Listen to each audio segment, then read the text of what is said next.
We had collectively prepared a few comments that were opening comments. Not everyone was here at 7:30 sharp this morning, and so for the tardy group, we decided to displace our opening comments.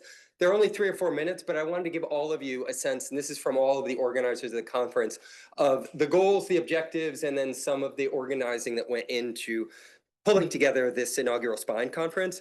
First thing is that it started as basically a collaborative project between Critical Theory Workshop, Iskra Books, and World Marxist Review. The organizers have been many, in addition to myself. Creighton is here somewhere. Creighton is constantly working. Can we just applaud Creighton, who's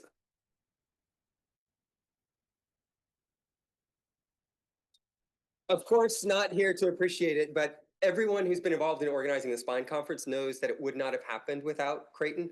And so if there's anyone to thank, make sure that you thank Creighton personally. Also, Taylor has done a lot of work, as well as Timur and Colin, Jordan, Kaylee, Stephen, Tina, who's been doing the moderating, and likely others. Creighton, we just applauded you for all of your work, and we're going to do it again.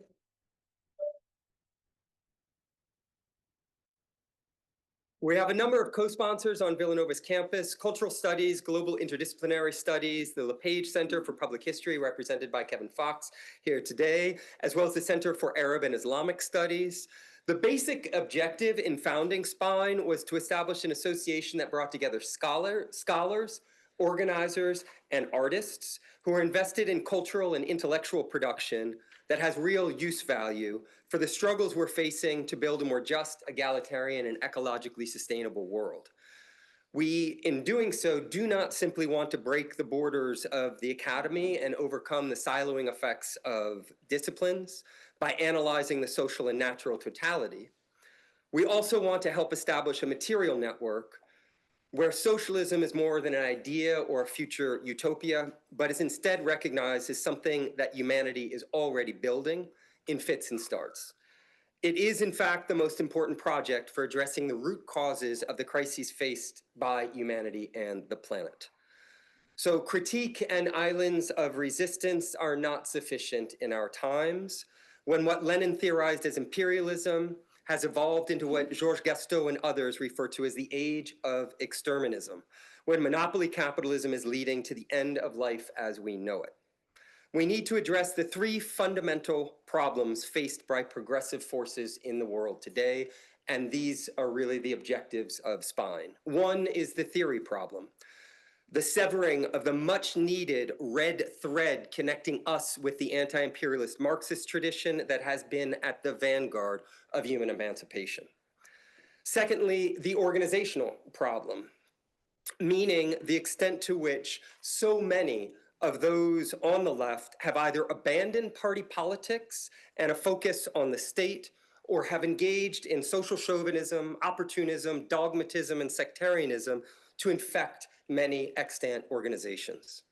The third is the problem of the pedagogics of form, to speak like Bertolt Brecht, meaning the issue of how to find the most effective ways of connecting with the people in their real lived experiences through cultural productions in such a way that we bring them into the struggle and galvanize them. Now, all of this requires that we shelve what is arguably the dominant ideological penchant of the capitalist world, namely individualism, and focus on working in concert with one another on the building of real material organizational structures that are necessary to fight and win. No individual can solve the problems that we're facing. No brilliant idea, organizing insight, or creative invention is going to do this on its own.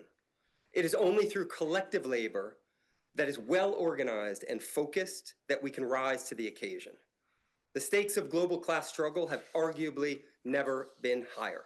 So there's no better time to come together in an effort to move progressive forces to the next level. This is the ambition of the Society for Peace, Internationalism, and Ecology, but ultimately its life depends on all of us, and thus all of you. We, as the organizers, really want to work together with everyone in this room and everyone online and everyone else who wants to get involved, because the future of Despine and other material networks like this will largely depend on our ability to work together collectively in order to move the world in the right direction. So thank you for being involved, and let's find ways of continuing to advance this project as well as many of the other projects that overlap with it, so that we can save the world before it is too late.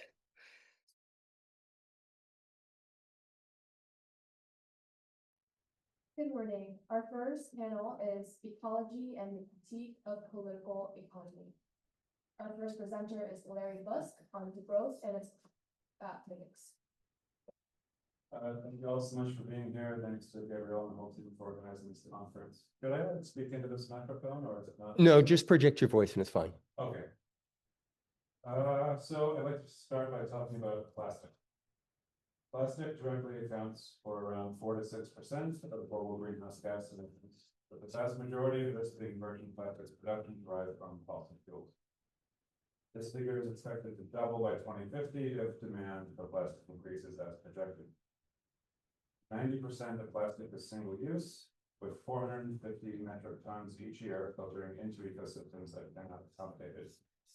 As Dave Dennison puts it in a very good article in The Baffler, to expect a recycling solution for plastics is to fail to understand how overwhelmed the planet is with an ever-increasing production of a wide variety of plastics. Problem is even deeper than this, however, as Adam Henning in his book, Proof Capitalism notes, virtually all forms of commodity production are linked to petrochemicals in some way. Larry, if you could project your voice a little bit more for the people online, that'd be great. Sure. Packaging alone accounts for more than a third of global plastics demand. The rapid decarbonization necessary to keep warming below 2 degrees or even 1.5 degrees Celsius will therefore depend on a vast deplasticking of production and consumption. This raises the question of what could replace plastic. Think about your toothbrush, which is probably made of plastic. There are bamboo alternatives to bamboo toothbrushes, but there's a problem with this as well. Today, around 50 million pounds of plastic toothbrushes are discarded every year. By my back of the envelope calculation, 50 million pounds of bamboo is about 25,000 trees. So then the question becomes, can we grow and cut down 25,000 bamboo trees per year just for toothbrushes, while also meeting reforestation targets consistent with massively scaling up carbon sinks and reducing biodiversity loss, and also building renewable energy infrastructure? This is what the degrowth movement means when it talks about material throughput, which is its key category. When you start adding up the numbers, plastic is just one example. Rapid decarbonization is simply not compatible with a rising volume of material extraction, production, consumption, and disposal. Even a transition to renewable energy faces steep obstacles concerning raw material shortages, as well as the impact of mineral mining on biodiversity. If we expect the same or growing amount of total energy output from renewables, the raw material burden is impossible to meet without transgressing other planetary boundaries. The stark conclusion we have to reach is that a net reduction in global resource and energy use is necessary in order to avert an ecological catastrophe. Then the question becomes whether or not reduction in material throughput is compatible with economic growth. The empirical evidence overwhelmingly suggests that absolute decoupling at global level is at best unlikely and virtually impossible on the timescale necessary for rapid decarbonization. I'm happy to provide a dozen citations for that if anyone wants to ask for them. We can understand, therefore, why even the 2024 State of the Climate report published by Bioscience, which is the flagship journal of the American Academy of Biological Sciences, which is a slightly less radical organization than SPINE. But this article on Bioscience says, in a world with finite resources, unlimited growth is a perilous illusion, and names a post-growth economic framework as imperative. Even the fucking biology journals are talking about growth now. It's amazing. Okay, it's amazing what climate change can do. This does not imply that a habitable future would involve reducing the world to sackcloth and ash. It's possible to deliver a decent standard of living for the global population while remaining within boundaries, albeit with a mostly vegan diet and a dramatic reduction in single-use products. In spite of all of this recent work that has really sort of come into its own in the last 5 or 10 years, I would say, Jacobin magazine has published 5 articles criticizing degrowth in 3 years. One by Lee Phillips, one by Matt Huber, and one by Lee Phillips and Matt Huber. There is a significant amount of resistance to degrowth on the left, especially among Marxists, and even among figures for whom I otherwise have a great deal of respect. The critiques, how am I doing on time? You have 5. Great, perfect. The critiques can be classed into 2 genres broadly. The first I'll call the ad hominems and the non sequiturs. Degrowth, we're told, grows out of the non-Marxist environmental movement of the 1970s. It is sometimes hostile to Marxism or socialism more broadly. It comes from the professional managerial class. It downplays class struggle. It has no viable theory of social transformation. The word itself is unappealing and unattractive. It bears certain superficial resemblances to neoliberal austerity politics. It puts the onus on individual consumers instead of on the structural determinants of production. It smacks of Malthus, the Ehrlichs, the Club of Rome. Depending on which degrowth theorists we're talking about, some of these critiques are somewhat salient. And I have my own criticisms concerning the political economy of degrowth. But you'll notice that none of these critiques actually address the central point of the degrowth intervention. None of these critiques imply that a rising material throughput is actually compatible with rapid decarbonization. So in this genre of critique, degrowth is criticized for any number of things, but its central point is not addressed or not refuted. Thank you. The second genre of critique says, in various guises, that degrowth theory underestimates the capacity of technological innovation, increased efficiency, and the expansion of the service sector to facilitate growth even as material throughput declines. This critique bears a striking resemblance to the ways in which mainstream neoclassical economics summarily dismisses degrowth. For example, in the recently published book, Growth, A Reckoning by Daniel Susskind. And just like in those critiques, there is no grappling with the empirical evidence on the possibility of absolute decoupling that I referenced earlier. Ordinarily, if a vast body of literature has developed around an empirical question like this, it is incumbent upon someone publishing on this topic to respond to or engage with this literature. But without exception, in all these critiques, it is simply ignored. Critics like Huber and Phillips proceed with their arguments as if this literature did not exist. Their interventions exist in isolation from biophysical realities in an alternate world no more real than that of Susskind or indeed garden variety climate deniers. A post-capitalist vision in which everyone gets a private jet is not objectionable on a priori moral grounds, but it is ecologically unfeasible from a resource intensity point of view and unsustainable from a carbon budget point of view. If we are going to have a materialist account of society in struggle, we cannot afford to ignore matter, including the material our toothbrushes are made of. Thank you.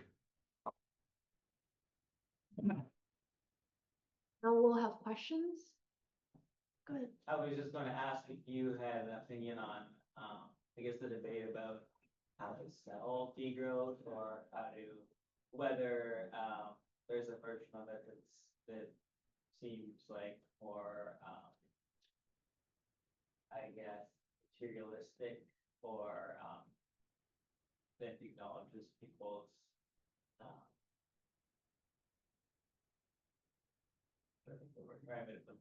their existing kind of ideology of like resource consumption. Yeah, I mean, very quickly, very broadly, I think we could, and the better degrowth literature does this, right? But I think we could foreground the unbelievably sort of excess footprint of the top 1% of income earners, right?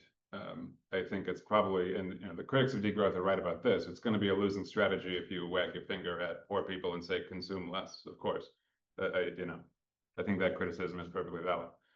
But again, the better degrowth literature points this out, like, you know, these studies come out that show that like 60% of global greenhouse gas emissions are caused by like the top 5% of income earners or things like this, right? I'm getting the exact numbers wrong, but I think foregrounding the fact that the private jets and the super yachts of the 1% are like mostly responsible for this could be a way to connect class struggle to degrowth in ways that it is starting to happen now.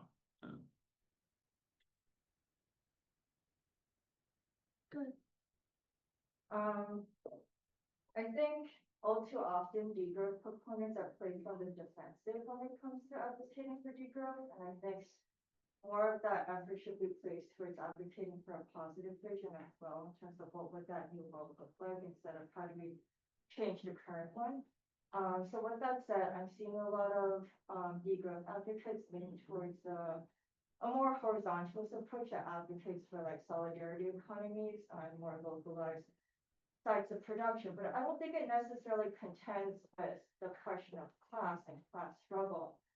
So we talk about how, you know, we need to reduce the consumption of the 1%, the people who are owning these yachts, but I don't think, you know, we really are talking about among the degrowth circles, I believe, like how do we actually reduce that consumption, because the rich are never going to willingly give up their wealth, right?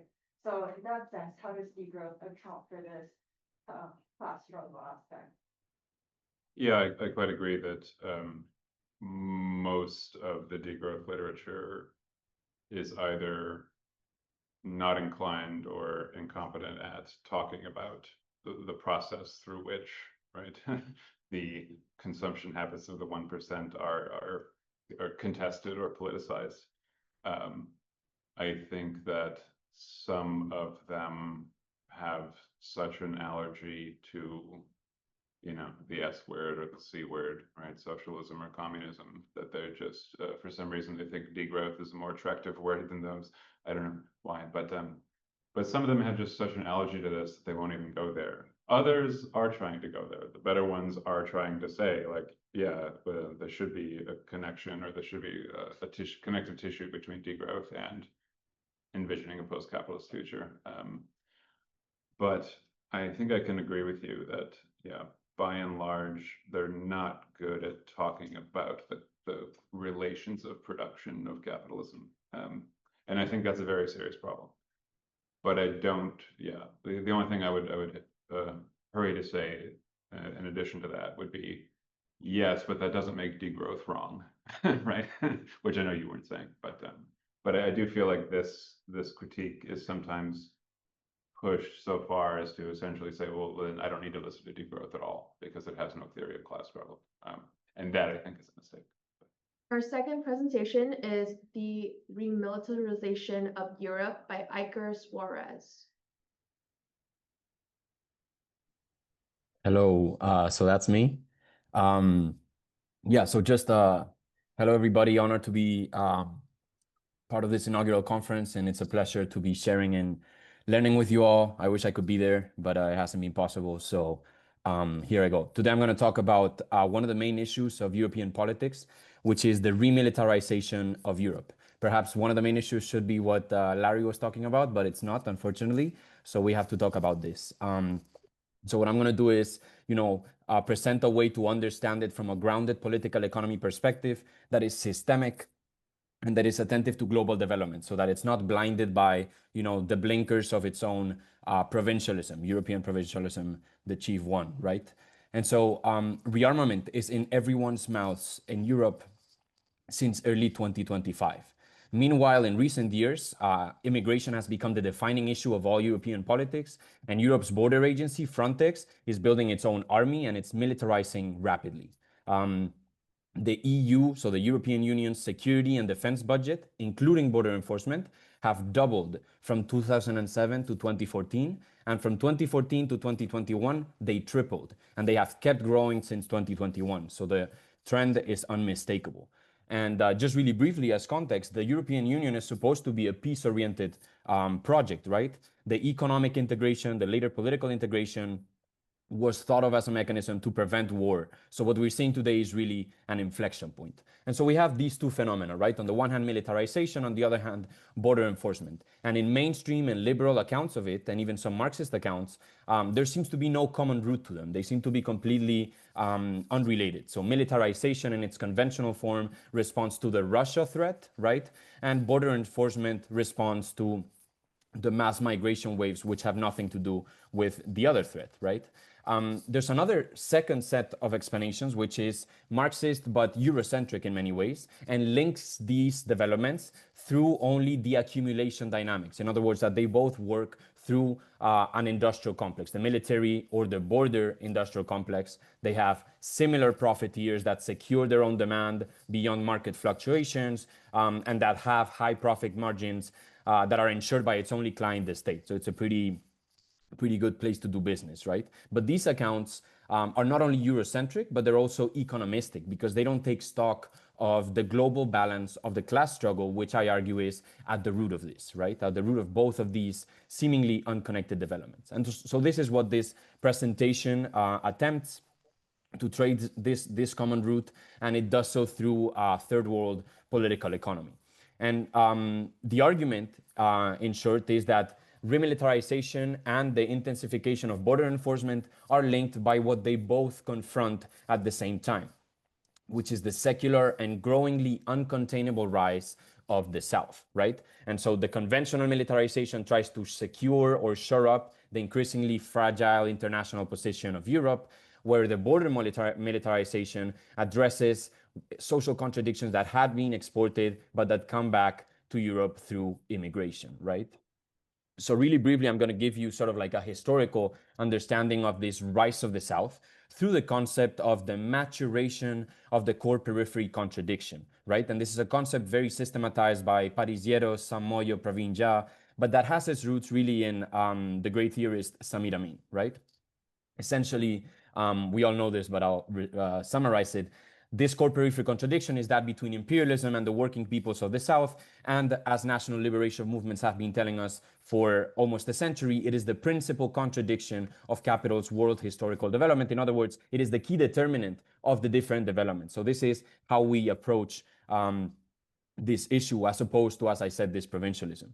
And so Samir Amin tells us that we have been seeing a long awakening of the South. And there's two waves of struggles. The first one happened from 1917, starting with the Russian Revolution, to 1990. And it was composed of two main overlapping components, which were the socialist projects and victories across the world and the national liberation projects.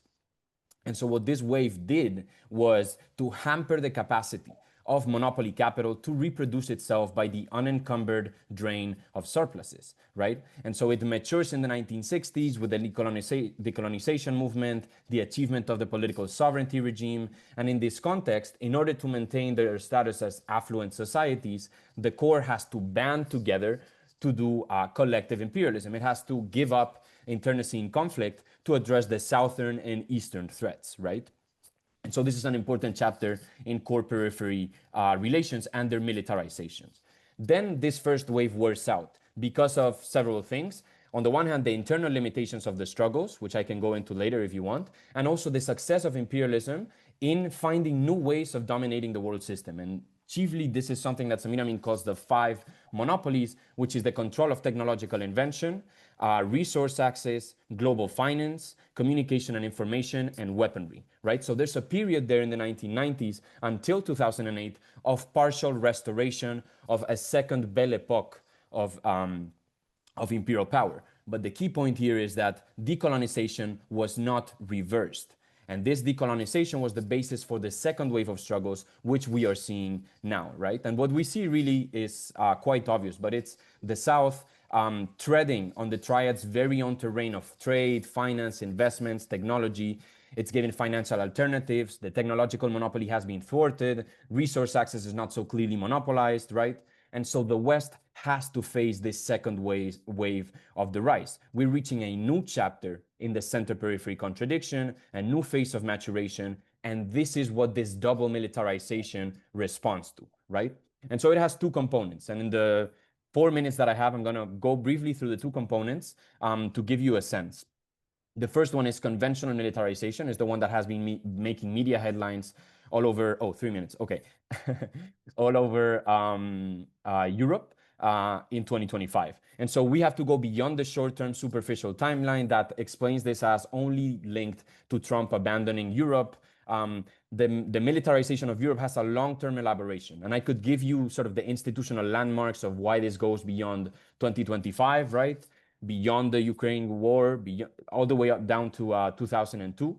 I could also give you the dynamics, specific dynamics of, you know, this EU-specific military-industrial complex, which is a new development.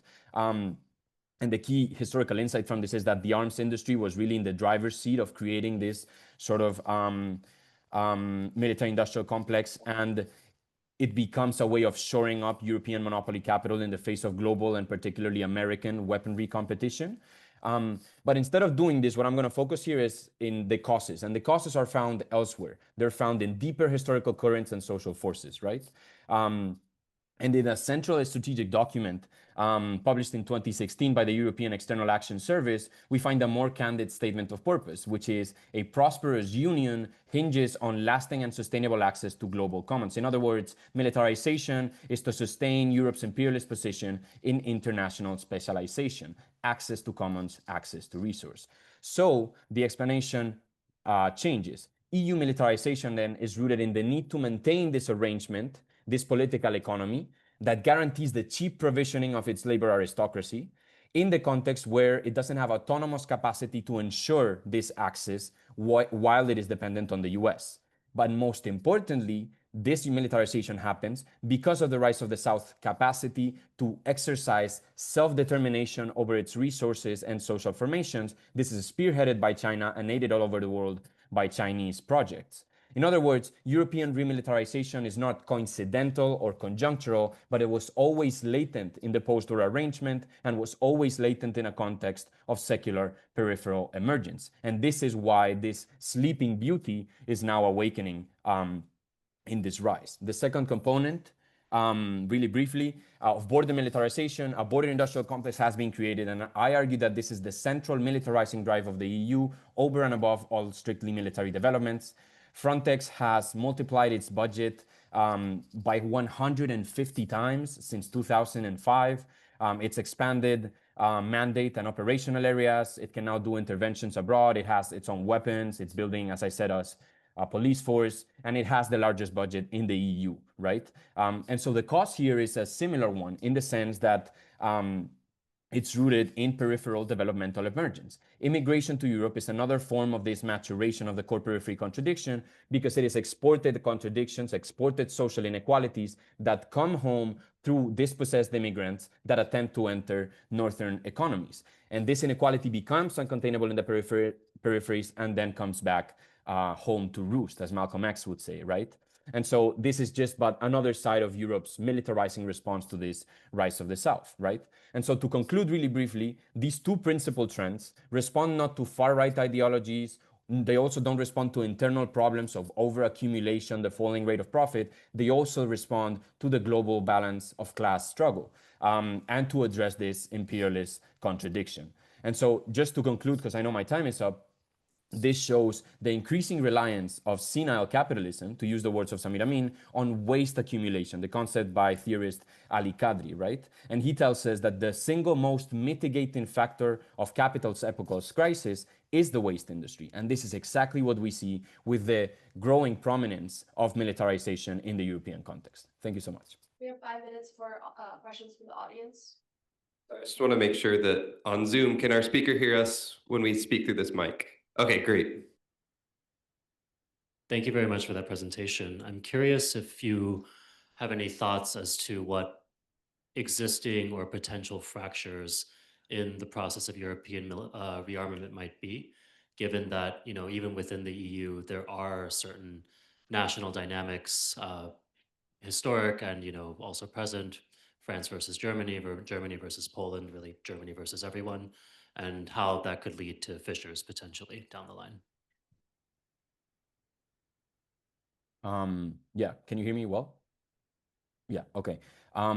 I think the main fissure is really the subordinate position of Europe to the US and the fact that Europe is going to do, ultimately, it's a vassal of the US and it's going to respond to that. And so the militarizing process is driven by the US and what it's doing. And it might be stopped at some point if the US decides otherwise. Within the European Union, I think the internal fissures are not so clear. I don't think, I mean, France is the most powerful military power. Germany has been occupied by the US for, since the end of the Second World War. And so I think there's not that much of like internal fissure in those terms. I think there's been really a form of, coordination of European bourgeoisies and really integration continent-wide. And this continent-wide integration has been driven among other things, by this subjugation to the triad and to particularly US military power. And so I think while that is sustained, I think it's really difficult that is fractured, because it's almost like for fractures to happen, there has to be a degree of sovereignty, and that is still kind of very suppressed by US imperial oversight over this ally. So that's my take, but thank you for the question.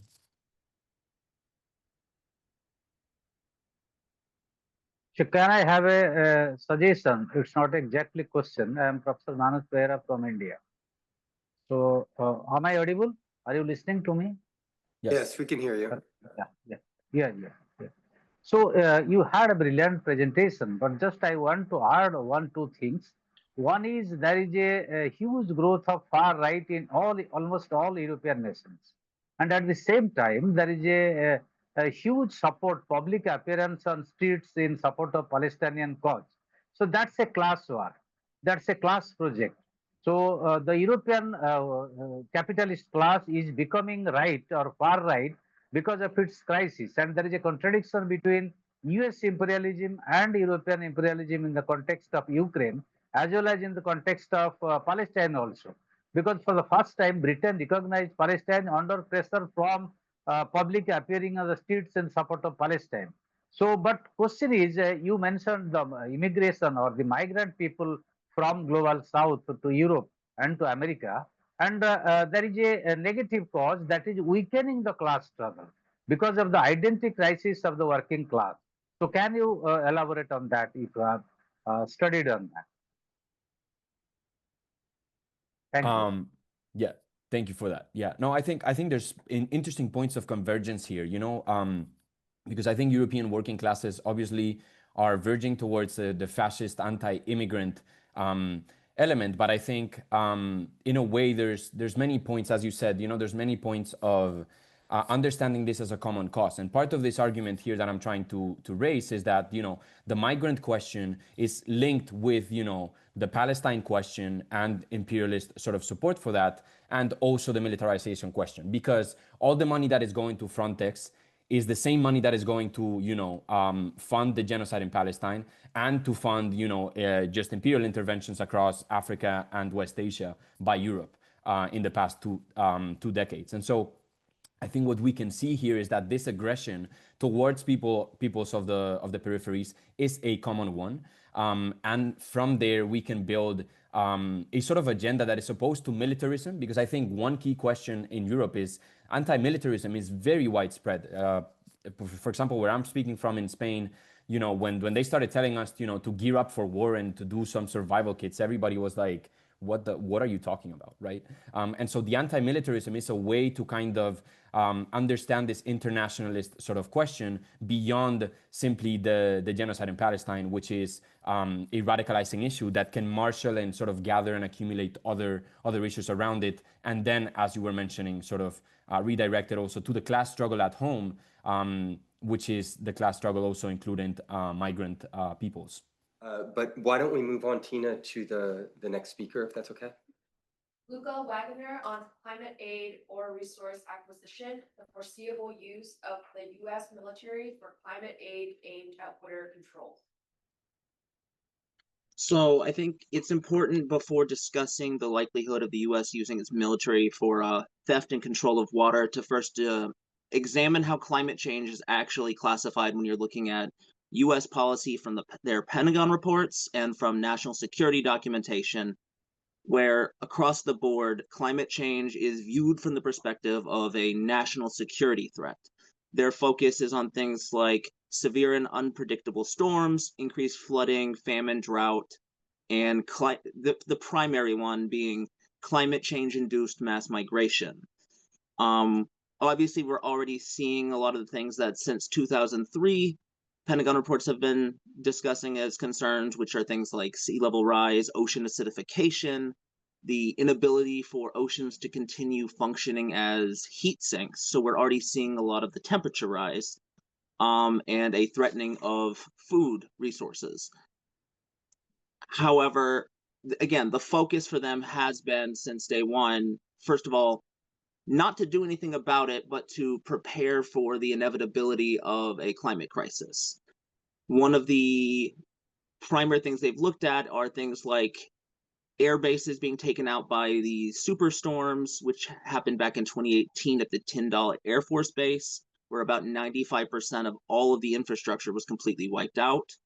And they've looked at ways in their concerns of how sea level rise would cause the ground to lower as well, which would destroy the infrastructure of other military bases. Same thing goes for when they discuss coastal saltwater intrusion. All they discuss is how is it going to impact imperial troops around the globe. I think another key thing to look at is the fact that in 2003, the Pentagon report framed climate change as something likely to increase the threat of nuclear war. It discussed that nuclear energy is set to be a critical source of power, and that in a climate change-ridden world, the geopolitical situation, it turns nuclear armed proliferation into an inevitability. I think the last thing that has to be mentioned before discussing more in-depth ways in which the US is likely to start using the military for the water control is the fact that it is the water war thesis, which I know some scholars have dismissed by looking at historical evidence that, at least for shared water resources in a region, historically, there have been many, many examples of cooperation and collaboration rather than conflict. But at least all of the sources I had ever seen with this critique completely ignored the existence of imperialism, because yes, two nations that share a water resource have a reason to cooperate, but there is a material incentive for empires to incite conflict between said nations, whether it be through proxy wars or color revolutions, but they have a material reason to interfere. And back when I first started this research, I was wrapping up in 2021, and there's a quote that I think is vital here. It's from then Vice President Kamala Harris, where she really said the quiet part out loud. She wrote, "For years and generations, wars have been fought over oil. In a short matter of time, they will be fought over water." So when we think about building up our economy around our infrastructure on something like water policy, it's literally about jobs. It's about the fundamental source of life. It will sustain life, and it's about strengthening up our nation around a commodity that is a precious commodity. So even as far back, at least as 2021, US government was looking at ways in which control over water could be something that we shift to when it comes to imperialism. Specifically, she framed it as similar to the forever wars we've already been seeing. And considering current trends under the Trump administration, military role in water acquisition becomes even more likely. One of the most possible options here would be deployment for preemptive humanitarian environmental aid. The Department of Defense has the ability to deploy our military for supposed aid, humanitarian aid, and it could go for environmental. And they could easily use any number of pretexts that they've used for other forever wars, whether it be tyrannical rule or bringing democracy. There is not actually anything in place to stop that from happening when it comes to control over water. And considering the ever-growing monopolization we're seeing right now with concentration of capital, the installation of water companies like the Zionist occupation has done in Palestine is incredibly likely in a US context.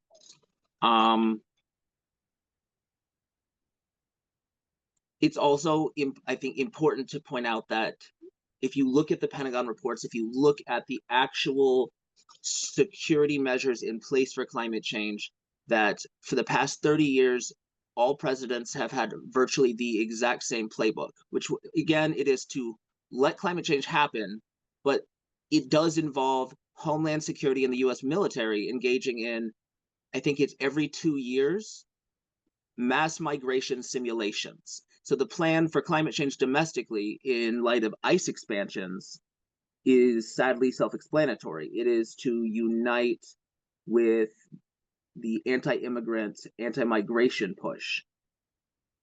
I think the last 2 points I will bring up are the presence of AI as both something that is draining water resources, but is already uniting not just with US military and surveillance, but also with ICE databases. And the last point, since this happened since I wrote the pitch here, is the fact that Venezuela has one of the highest freshwater resources in the Western Hemisphere. So I'd say recent attempts to yet again take control over Venezuela are likely, while they do have to do obviously with combating socialism, I think it is important to also look at the context of what material resources are there, and it is not just oil. Thank you. Questions from the audience? Hi. Thank you for that. That was wonderful. Is there any way you could elaborate a little bit more on the connection between the US military and climate migration and like the connection with ICE? If there's anything you could further on that point, that would be wonderful. Absolutely. So as far as, I guess the way I would word that is that all of the plans in place when it comes to preparing for climate change on a governmental level does involve the use of military to keep out climate refugees, to round them up and deport them. And considering the fact that we're looking at, like, we just crossed one of the first thresholds for climate change reversibility with a lot of the bleaching of coral and reduction of oceans' ability to cool the planet, it is coinciding with this mass expansion of ice, with loosening of restrictions on what they are able to do. And it does at least appear to be happening at the same time for a reason. I'm hoping that helps a little bit. All right, we got a question coming. I'm just running to the back. Thank you for your presentation. Could you speak to liberalism, and more specifically liberal environmentalism's complicity in the weaponization of climate aid and the securitization of the overall climate crisis? Absolutely. I mean, the vast majority internationally, but especially in the imperial core of environmental movements, are absolutely complicit, whether it be the refusal to combat imperialism or the complete refusal to even engage typically in basic acts of civil disobedience. And I say that largely in a US context. I know in other countries there are real movements against climate change, but I look at here the ways in which they have united. I know even like where I'm speaking from here in Cleveland, Ohio, the environmental movement here had fully backed coups for taking lithium. Like, and considering the fact that the US military is the biggest polluter in the world, we're looking at environmental movements that do nothing but provide cover for the same institutions that are creating the crisis. Next up is Fanny Yin on World Fisher People's Platform.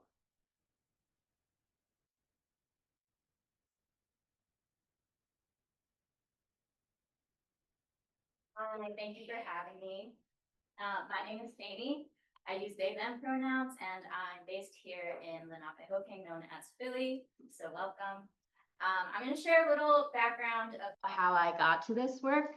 My family are peasant farmers from China who cultivated carp and crawfish in the rice paddies and lotus ponds that they also cultivated. And because seafood was a big part of my cultural foods growing up, I ended up here in Philly working for 5 years as a fishmonger, helping run a community-supported fishery, which is modeled after the community-supported agriculture or farm shares model. So through that program, we connected family fishers and shellfish farmers along the Jersey Shore with socioeconomically and culturally diverse seafood lovers in Philly. So honoring solidarity economy principles, we had a sliding scale and mutual aid program. And then through this work, I became an organizer with the North American Marine Alliance, or NAMA. And NAMA is a group that's building power and movement among fisher folk in Turtle Island, and is involved with a global mass-based social movement called the World Forum of Fisher Peoples, or WFFP. So today I'm sharing on behalf of WFFP. So the World Forum of Fisher Peoples was founded in 1997. During this time in the 90s, we see global movements of peasants, rural folks, landless agricultural workers, indigenous communities, and food providers coming together. So La Via Campesina, a movement of peasant farmers, also came up during this time. This was following the 80s, when you really see neoliberal policies coming to a peak. You know, the World Bank and IMF were pressuring countries in the global south, or majority world, to adopt privatization measures as a condition for receiving loans. The World Trade Organization was being created. And in response to increased dialogue around food security, La Via Campesina put forth this concept of food sovereignty, which I know we'll hear about more later today. But the crucial difference is that, you know, whereas food security doesn't distinguish where food comes from, the conditions under which it's produced and distributed, food sovereignty says that communities with deep traditional relationships with their lands, waters, territories, and customary ways of life have a right to control their food systems and a right to healthy and culturally appropriate food produced through methods that are ecologically caretaking. So in the early 2000s, WFFP, La Via Campesina, and other social movements came together to form what's called the Neoleni process, where they put forth a vision for food sovereignty. And since then, there have actually been 2 more Neoleni gatherings, and the most recent one actually took place last month in Sri Lanka, and I was lucky enough to attend, so I'm happy to share more about that as well. So today, WFFP represents more than 10 million seafood harvesters from across the world. These are traditional and small-scale fishing communities who prioritize fishing on a communal or collective level, and for whom their subsistence, culture, spirituality, beliefs, and ways of life are rooted in fisheries and connected with the water. These are frontline communities who bear the brunt of capitalist and imperialist supply chains, climate change, and contamination and destruction of habitat by extractive industries. And they suffer from the ongoing violation of their customary rights, especially when it comes to accessing and having control over their territories.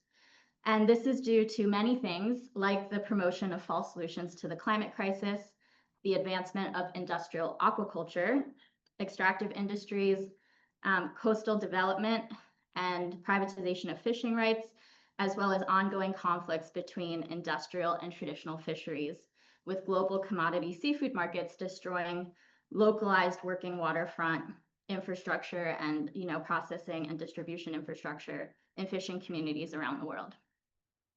Personally, I do this work with the belief that small scale and traditional fishers are one of, you know, our best peoples that are situated to caretake our oceans and waters.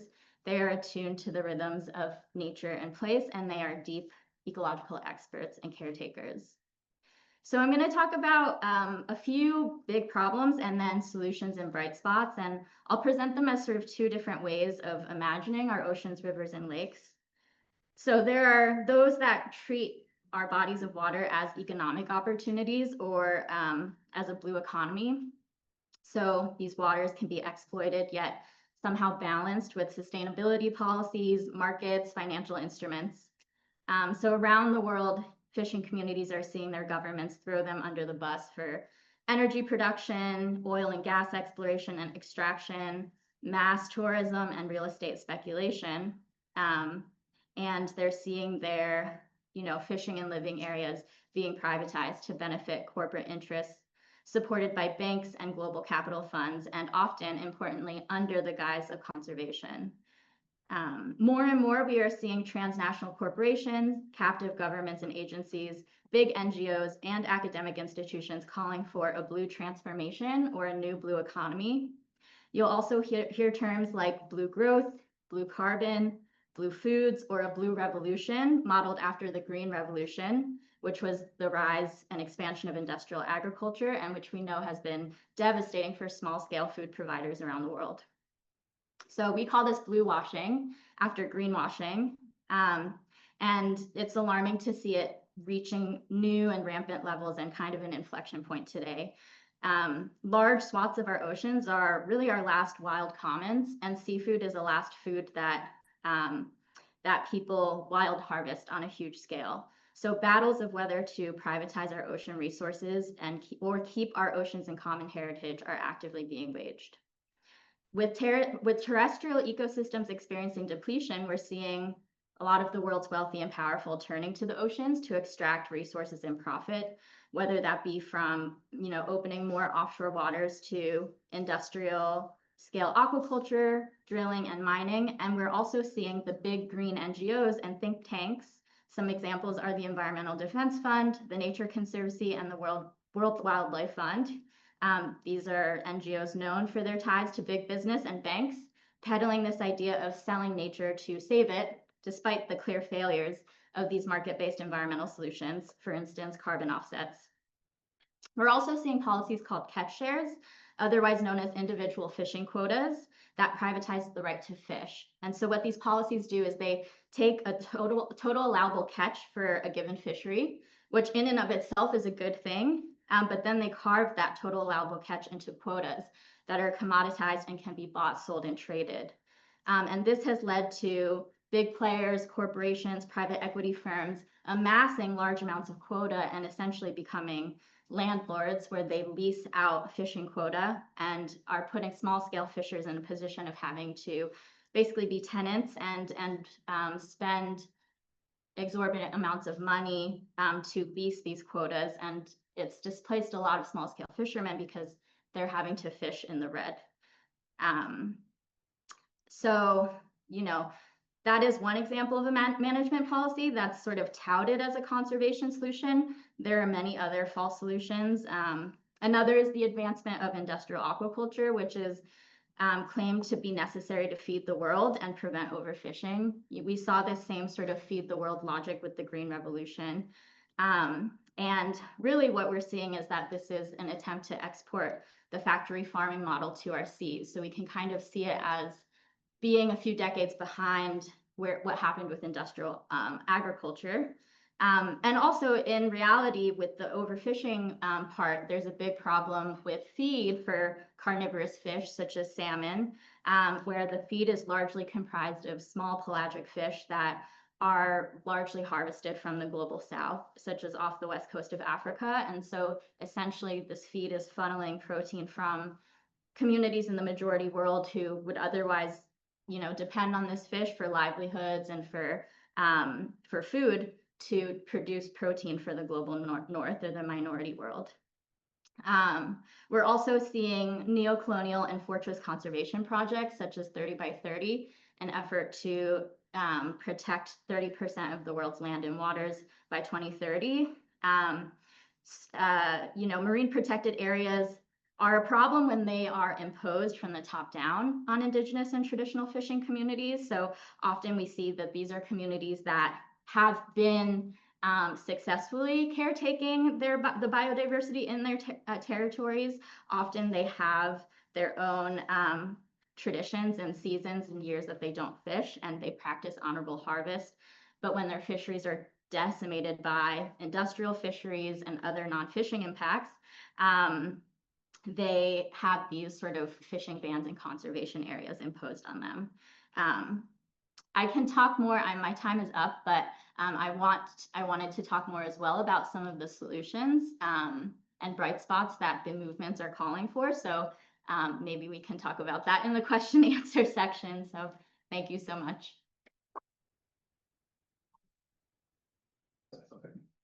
Thank you so much for your talk, and I sort of want to ask you about the bright spots, but I actually have a different question, Yeah. which is quite absent. So I'm wondering if there's not a tension or a conflict between these sorts of practices that you have in mind and the question of scale. Most climate problems or environmental problems are really only problems when we consider scale. And so, one local community hunting or fishing or something like this is maybe completely unproblematic. But if you proliferate, 1 billion local communities hunting and fishing, you might have a overfishing or overhunting problem. That's not the fault for any one community, but it's just a question of the volume. And so it seems to me sort of straightforwardly from that you would need something like what you described as a top-down, I don't want to say a top-down management or a top-down oversight or something like this. But it seems as though 100 autonomous local communities, all caretaking however best they might, would run up against this sort of ecological limit of just, there are only so many fish, and there's only so much water, and so on and so forth. So I was wondering if you had any thoughts on that. Yeah, thank you for the question. I think a lot of times the sort of like top-down management is aimed at the level of, of harvesting and production. And I think that when it comes to like feeding the world and, producing enough food to feed everybody, there are a lot of other parts of sort of supply chains that are not being addressed. And so, in our work, I come across a lot that processing and distribution is a real bottleneck. And so I think that a lot of times you see people saying, oh, in order to feed the world and feed at scale, we need to address this issue of like harvesting and production. But what it's created is these sort of like globalized sort of infrastructure for global trade that actually has decimated like processing and distribution infrastructure at local levels. And so I think there are certain solutions of actually just improving infrastructure on smaller scales that can do a lot when it comes to feeding the world. I also think that, within our movements, we talk about really centering communities that do have those traditional sort of ancestral dependence on fisheries. And so that may be sort of related to your talk where maybe there is some element of like degrowth or taking a step back in terms of seafood consumption from wealthier consumers from those like global north luxury sushi markets and things like that. And really sort of ensuring first and foremost that the communities that depend on fisheries for their ways of life and on a communal level are sort of like given priority access to fisheries. But 70% of the world is still fed by small scale food producers. And so I really do think that when you really strengthen the localized sort of infrastructure and those ecosystems of food that and also like sort of rebuild a lot of those relationships with like a much wider and diverse range of foods, there is a lot of potential there in making sure that everybody is fed. Yeah. Any other question? We have time for one more.